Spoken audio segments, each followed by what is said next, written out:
గణేశాయ నమః, గాయత్రీదేవ్యే నమః, మహాసరస్వత్యే నమః, మాతాపితృభ్యో నమః. ముందుగా ప్రేక్షక వీక్షణ మహాశయులందరికీ కూడా నమస్కారం. అయితే 14వ తారీఖు జూన్ 2026 నుండి 20వ తారీఖు జూన్ 2026 వరకు కూడా ఈ వారం ద్వాదశ రాశుల వారికి కూడా ఎలా ఉండబోతుందో చూద్దాం. అయితే ముందుగా గోచార గ్రహగతులు ఎలా ఉన్నాయో తెలుసుకునే ప్రయత్నం చేద్దాం. అయితే ఈ వారం గోచారం చూసుకున్నట్లయితే రవి 16వ తారీఖు వరకు కూడా వృషభ రాశిలో సంచారం చేస్తున్నాడు. ఆ తర్వాత మళ్ళీ మిథునంలోకి ప్రవేశం చేస్తున్నాడు. కుజుడి వారం అంతా కూడా మేషరాశిలోనే సంచారం చేస్తూ ఉంటాడు. బుధుడి వారం అంతా కూడా మిథున రాశిలో సంచారం చేస్తూ ఉంటాడు. గురుడి వారం కర్కాటక రాశిలో సంచారం చేస్తూ ఉన్నాడు. శుక్రుడు అయితే వారం అంతా కూడా కర్కాటక రాశిలో సంచారం చేస్తూ ఉన్నాడు. శనివారం మీనరాశిలో సంచరిస్తూ ఉంటాడు. రాహు ఈ వారం అంతా కూడా కుంభరాశిలో సంచారం చేస్తూ ఉంటాడు. కేతువేమో సింహరాశిలో సంచారం చేస్తూ ఉన్నాడు.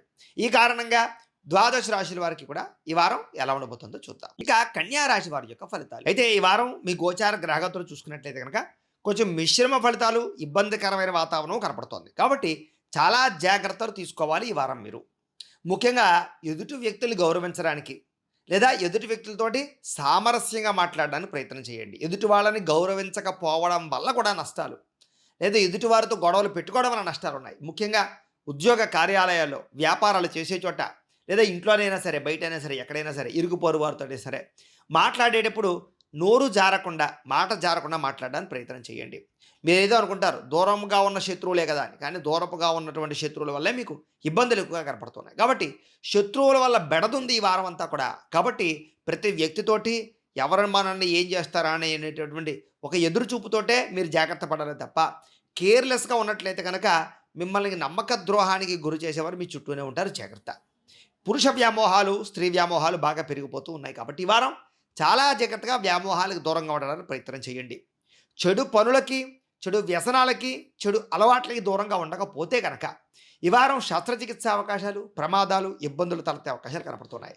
కాబట్టి వాటికి ఖచ్చితంగా దూరంగా ఉండాలి. అలాగే విచక్షణారహితంగా వ్యవహరించకపోయినా, ఆలోచించకుండా పనులు చేసినా, ఆలోచించకుండా పెట్టుబడులు పెట్టినా, ఎవరిని పడితే వాళ్ళని నమ్మినా ఈ వారం అంతా నష్టాలే కనపడుతూ ఉన్నాయి. కాబట్టి ఏ పని చేసినా 1కి 10 సార్లు ఆలోచించుకోండి. నిర్ణయాలు తీసుకునేటప్పుడు జాగ్రత్తగా నిర్ణయాలు తీసుకోండి. ఏదో కష్టపడకుండా డబ్బులు వచ్చేయాలి అని ఏదేదో పెట్టుబడులు పెట్టేస్తే వచ్చేయాలి అని షేర్లోను, ట్రేడింగ్లోను, వాటిలోనూ డబ్బులు పెడితే చాలా నష్టాలు కనపడుతున్నాయి. జాగ్రత్తగా ఉండాలి.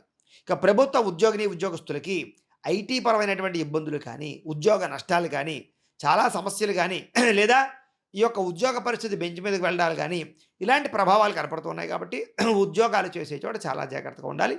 ఐటీ ఉద్యోగస్తులు ఇంకా జాగ్రత్తగా ఉండాలి. ఇక ప్రైవేటు ఉద్యోగిని, ఉద్యోగస్తులకి స్వయంకృత అపరాధాలు అంటే కనుక మీ అంతటి మీరు తెలుసుకొని తప్పుడు చేయడం వల్ల ఉద్యోగ భంగాలు కనపడుతున్నాయి. కాబట్టి చాలా జాగ్రత్త. నోరు జారడం వల్ల, మాట జారడం వల్ల వివాదాలు తలెత్తే అవకాశాలు ఉన్నాయి. కాబట్టి జాగ్రత్తగా ఉండాలి. అనవసరమైన కోరికల జోలికి వెళ్ళకండి. శారీరక కోరికలు కానీ, లేదా వ్యామోహాలు కానీ, వివాహేతర సంబంధాలు కానీ, ఇవన్నీ మిమ్మల్ని ఇబ్బంది పడతాయి. ప్రేమికుల మధ్య కూడా చికాకులు కనపడుతున్నాయి. కాబట్టి అనుమానపు ఆలోచనలు పెరిగే అవకాశాలు ఉన్నాయి. కాబట్టి ప్రేమికులు కూడా మాట్లాడుకునేటప్పుడు చాలా జాగ్రత్తగా వ్యవహరించాలి. చిన్న చిన్న అనారోగ్య సమస్యలు మిమ్మల్ని వేధించడం కానీ, హాస్పిటల్ పాలయ్యేలా చేయడం కానీ, టెస్టింగ్లు, స్కానింగ్లు, ఎక్స్రేలు, లేదా శస్త్రచికిత్స అవకాశాలకు గురి చేయడాలు కానీ, ఇలాంటి ప్రభావాలు కనపడుతున్నాయి. కాబట్టి ఎక్కువ శ్రద్ధ ఆరోగ్యం పట్ల, ఆహార నియమాల పట్ల పాటించడం చాలా ముఖ్యం వారం. అయితే మీ ప్రతిభకు తగ్గ గుర్తింపు అయితే కనబరచటం లేదు. కాబట్టి బాగా కష్టపడాల్సినటువంటి వారంగా ఈ వారం చూసుకోవచ్చు. అలాగే పెట్టుబడులకు తగ్గ లాభాలు కూడా కనపడటం లేదు. కాబట్టి పెట్టుబడులు పెట్టేటప్పుడు, లావాదేవీలు జరిపేటప్పుడు 1కి 10 సార్లు ఆలోచించుకుని పెట్టుబడులు పెట్టండి. ఇక వ్యాపారాల్లో అమ్మకాల్లోనూ, క్రయ విక్రయాల్లోనూ కూడా నష్టాల పాలయ్యే అవకాశాలు ఎక్కువ కనపడుతున్నాయి. కాబట్టి వ్యాపారస్తులు చాలా జాగ్రత్తగా వ్యవహరించాలి. కొత్త పెట్టుబడులు పెట్టడం కానీ, రుణాలు ఇవ్వడం కానీ ఇవన్నీ మీకు కలిసి రావటం లేదు. కాబట్టి ఆచితూచి వ్యవహరించండి. పార్ట్నర్షిప్ వ్యాపారస్తులు కూడా మానసిక ఒత్తిడి, ఆందోళన, చికాకు, గొడవలు కనపడుతున్నాయి. జాగ్రత్త. డబ్బు విపరీతంగా ఖర్చు అయ్యే అవకాశం కనపడుతోంది. అంచేత డబ్బులు ఖర్చు పెట్టేటటువంటి విషయంలో కూడా చాలా జాగ్రత్తలు తీసుకోవాల్సిన అవసరం కనపడుతోంది. జాగ్రత్తగా ఉండాలి. లేదా ఎన్ఆర్ఐలు, ఇతర దేశాల నుండి భారతీయులందరూ కూడా ఉద్యోగ సమస్యలు కానీ, ఉద్యోగ కష్టాలు కానీ, స్థాన బదిలీలు కానీ, అనవసరమైనటువంటి వాటిలో ఇరుక్కోవడాలు కానీ, వాటి వల్ల ఉద్యోగ భంగాలు కనపడుతున్నాయి. కాబట్టి ఉద్యోగాలు చేసే చోటు ఉద్యోగాలు పోయే అవకాశాలు కూడా కనపడుతున్నాయి. కాబట్టి చాలా జాగ్రత్తగా వ్యవహరించాలి. అక్కడ ఉండేటువంటి గవర్నమెంట్ పరమైనటువంటి పాలసీలతో ఇబ్బందులు తలెత్తే అవకాశం ఉంది. కాబట్టి ఎక్కువ జాగ్రత్తలు తీసుకోండి. ఇక వివాహాది సంబంధాలు కూడా కుదిరినట్టే కుదిరి వెనక్కి వెళ్ళిపోయేటటువంటి పరిణామాలు, పరిస్థితులు కనపడుతున్నాయి. కాబట్టి జాగ్రత్త. ప్రేమికుల మధ్య కూడా అనవసరమైనటువంటి వ్యక్తుల వల్ల సమస్యలు గురయ్యే అవకాశాలు, గొడవలు, కొన్ని రకాల సమస్యల వల్ల జీవితంలో పెద్ద పెద్ద సమస్యలు గురయ్యే అవకాశాలు కనపడుతున్నాయి. జాగ్రత్తగా ఉండాలి.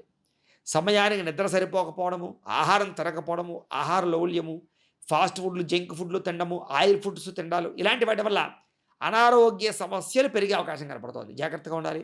భార్యాభర్తలు కూడా ఇంట్లో ఉండే సమస్యలు పెద్దవి చేసుకోవడము, ఇద్దరి మధ్య చికాకులు రావడము, మిస్‌అండర్‌స్టాండింగ్‌లు రావడం లాంటివి కనపడుతున్నాయి. కాబట్టి చాలా జాగ్రత్తగా ఉండాలి. అలాగే మద్యపాన, ధూమపాన వ్యసన పరులకి ఎక్కువ ప్రమాదాలు కనపడుతున్నాయి ఈ వారం. జాగ్రత్తగా ఉండండి. మిమ్మల్ని ప్రేమించే వారిని అనవసరంగా కోపగించుకొని వాళ్ళని దూరం చేసుకునే పరిస్థితులు, ప్రభావాలు కనపడుతున్నాయి కాబట్టి ఎవరినైనా ఇష్టపడుతున్నారో వాళ్ళతోటి చాలా జాగ్రత్తగా మాట్లాడాలి. చెడు స్నేహితుల వల్ల కూడా మీ స్నేహం పాడయ్యే అవకాశం, లేదా చెడు స్నేహితుల వల్ల ధన నష్టం, చెడు స్నేహితుల వల్ల సమస్యలు ఇరుక్కునేటటువంటి అవకాశాలు, ఇలాంటి ప్రభావాలు ఎక్కువగా కనపడుతున్నాయి కాబట్టి జాగ్రత్త. ఇక పరస్త్రీ పరపురుష వ్యామోహాలు, జోదము, కఠినంగా మాట్లాడడము, లేదా ఇలాంటి వాటి ప్రభావాలు గురై కొంచెం ఇబ్బందులు తలెత్తే పరిస్థితులు ఈ వారం బాగా కనపడుతున్నాయి కాబట్టి చాలా జాగ్రత్తగా ఉండండి. అనవసరమైన పనులు చేయకండి. అనవసరంగా టైంను వేస్ట్ చేసుకోకండి. ముఖ్యమైన పనులు మాత్రమే పూర్తి చేసుకోండి. దుబారా ఖర్చులు చేయకండి. దుబారా ప్రయాణాలు చేయకండి. అలాగే నిద్రపోకుండా సెల్ ఫోన్లు చూడ్డాలు, టీవీలు ఎక్కువసేపు చూడ్డాలు, వెబ్ సిరీస్లు చూడ్డాలు లాంటివి చేసినట్లయితే కనుక మీకు అనారోగ్య సమస్య పొంచి ఉంది, నిద్ర సరిపోకపోవడం కారణం చేత. కాబట్టి చాలా జాగ్రత్తగా వ్యవహరించండి. స్ట్రెస్‌కు గురయ్యే అవకాశాలు కనపడతాయి. జాగ్రత్త. ఇక విద్యార్థులకి చదువు పట్ల కొంచెం ఎక్కువ స్ట్రెస్ కనపడుతోంది. శ్రద్ధ పెట్టలేకపోవడం, ఏకాగ్రత లోపించడము, మానసిక ఒత్తిడికి గురవ్వడము, ఆందోళన చెందడము, ఇంకా నేను చదవలేనా, నాకు మార్కులు రావా, లేకపోతే నేను ఇంక పాస్ అవ్వలేనా, నేను ఉన్నతమైన స్థాయికి వెళ్ళలేనా అనేటటువంటి ఆందోళన కనపడుతుంది. కాబట్టి అలాంటిదేమీ అక్కర్లేదు. శ్రద్ధగా చదవండి. మీకు ఖచ్చితంగా భవిష్యత్తులో మారబోతోంది గ్రహస్థితి. మంచి మార్కులైతే వస్తాయి. ఏకాగ్రత పాడే అవకాశం ఉంది కాబట్టి ఏకాగ్రత కోసం ఎక్కువ ప్రయత్నం చేయండి. తెల్లవారుజామున లేచి చదువుకోవడానికి ప్రయత్నం చేయండి. చక్కని ఉత్తీర్ణత మీకు రాబోతోంది. ఇక ఉద్యోగులందరూ కూడా సహ ఉద్యోగస్తులతో అనుబంధ బాంధవ్యాలు, కార్యాలయాల్లో చికాకులు తగ్గడాలు, ఉద్యోగపరంగా సమస్యలు పరిష్కారాలు వెతుక్కునే అవకాశాలు ఉన్నాయి. ఏదేమైనా ఉద్యోగ కార్యాలయాలు ఒడిదుడుకులు చాలా ఎక్కువగా ఉంటాయి. ఆచితూచి వ్యవహరించడం మాత్రం ఉద్యోగస్తులకు ముఖ్య సూచన. ఇక స్త్రీలందరికీ కూడా కొత్త పరిచయాల వల్ల సమస్యలు, వ్యామోహాలు గురయ్యే అవకాశాలు కనపడుతున్నాయి. ఎవరిని పడితే వాళ్ళని నమ్మకండి. మానసిక ఆనందానికి లేదా కొంతమంది వ్యక్తులు పొగిడితే పొగడతలకి పడిపోయేటువంటి పరిస్థితి కనపడుతుంది. కాబట్టి అలాంటి వాటి దూరంగా ఉండడం ముఖ్య సూచన. వ్యాపారస్తులందరికీ వ్యాపారపరంగా స్వల్ప లాభాలే కనపడుతున్నాయి. ఆర్థిక ఇబ్బందులు, డబ్బులు రొటేషన్ అవ్వకపోవడాలు, మొండి బకాయిల వేధింపుల వల్ల ఇబ్బందులు, ఇలాంటి పరిణామాల వల్ల కొంచెం వ్యాపారంలో సమస్యలు ఇరుక్కునే అవకాశం కనపడుతుంది. ఏది ఏమైనా అంతంత మాత్రాన వ్యాపార లాభాలు కనపడుతున్నాయి కాబట్టి వ్యాపారపరంగా ఎక్కువ శ్రద్ధ పట్టవలసిందిగా తెలియజేస్తూ, ఏది ఏమైనా కూడా కాలాన్ని కూడా సద్వినియోగపరచుకోవాల్సిందిగా తెలియజేస్తూ, గోబ్రాహ్మణేభ్యః శుభమస్తు నిత్యం. లోకా సమస్తాః సుఖినో భవంతు. స్వస్తి.